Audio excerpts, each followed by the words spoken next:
तो आज हम लोग वेक्टर के इस प्रॉब्लम को सॉल्व करेंगे। ठीक है, तो इसमें कहा है कि if the projection of the vector vector A on vector B is this. ठीक है, यानी vector A on vector B का फार्मूला क्या होता है, vector B A dot vector B upon magnitude of vector B. ठीक है, ये प्रोजेक्शन ए ऑन बी का फार्मूला है। इक्वल टू दिया है vector A cross vector B का मैग्नीट्यूड।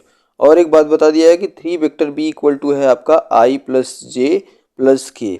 तो यहाँ से लगे हाथ एक काम हम कर लेते हैं कि वेक्टर बी इक्वल टू आपका आएगा 1/3 आई प्लस जे प्लस के।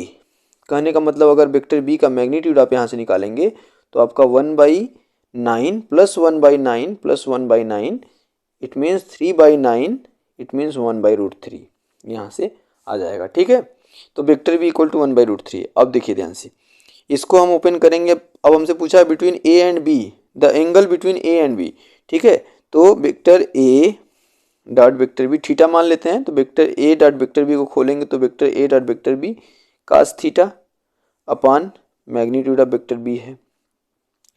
अब इक्वल टू, ध्यान से सुनिए, ये vector A cross vector B को जब हम ओपन करते हैं तो ये आता है vector A vector B sine theta N cap की वैल्यू यहाँ पे 1। ठीक है, तो अब देखिए ध्यान से, ये वेक्टर ए वेक्टर बी से cancel, vector A vector B से कैंसिल। ठीक है, कास को उधर ले जाएंगे तो साइन बाई कास कितना हो जाएगा, tan। ये 1 वेक्टर बी मैग्नीट्यूड और ये साइन बाई कास कितना, साइन थीटा। इधर से आया ये ऐसे sine theta by cos theta.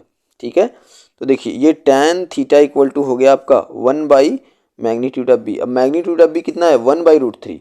1/√3 यानी 1/1/√3 यानी tan थीटा इक्वल टू हो जाएगा आपका ये ऐसा।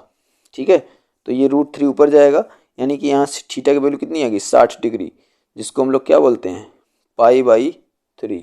And this is our answer, option number A correct.